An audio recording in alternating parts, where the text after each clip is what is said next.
Gagamit tayo ng tissue. Nasa sa inyo na kung gusto nyo maglagay ng ganito.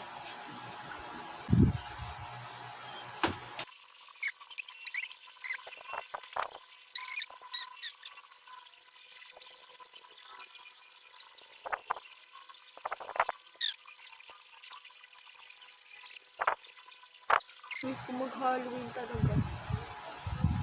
Ano ba sa school pa mag-Halloween? Ginagawa ko yung putol yung taliri.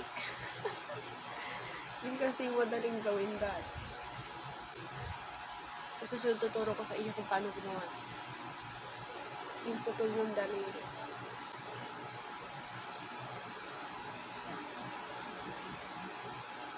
Ito mas madali itong gawin pag meron ka food coloring na color red and color black or blue. Ay, hindi. Basta color red meron. So, itong pinupunas ko dito, blue to guys. Blue.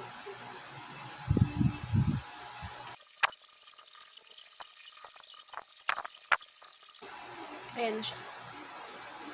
Next natin,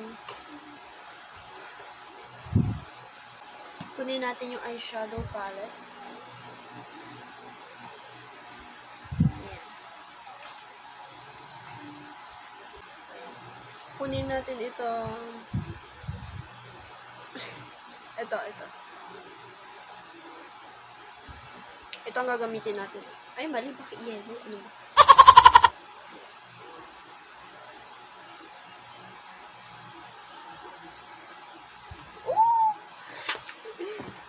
Saya naman ito. So, paghahaluin ko itong color na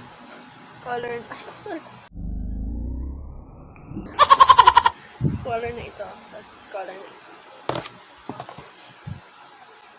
Saya mag-Halloween.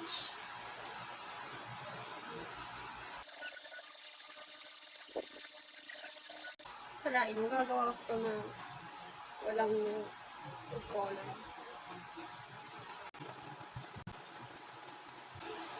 So, kulang ako sa gamit guys, kaya pagpasensya niyo.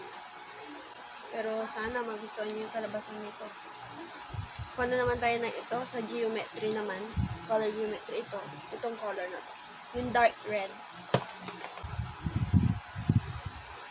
Paghaluin na natin kulay dito para magandang kalabasan.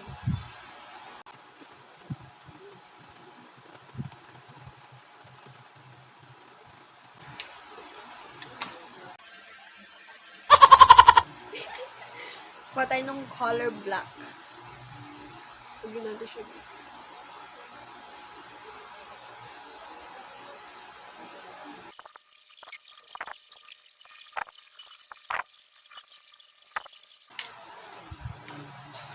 Kunin natin itong lipstick. Lahat na ng red, no? So, ayan. Ayan yung kamay ko. Natin ito.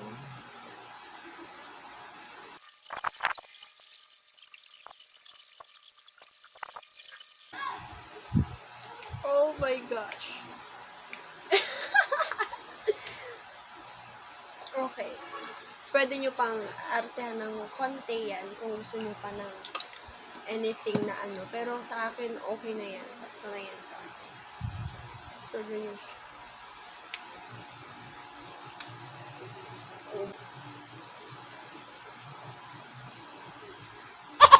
Char.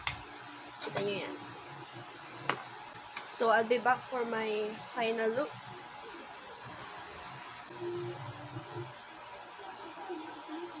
Roar.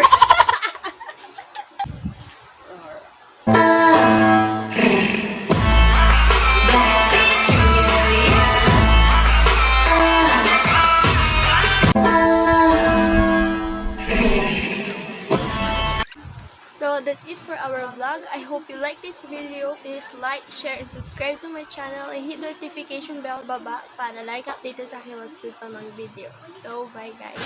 Happy lang!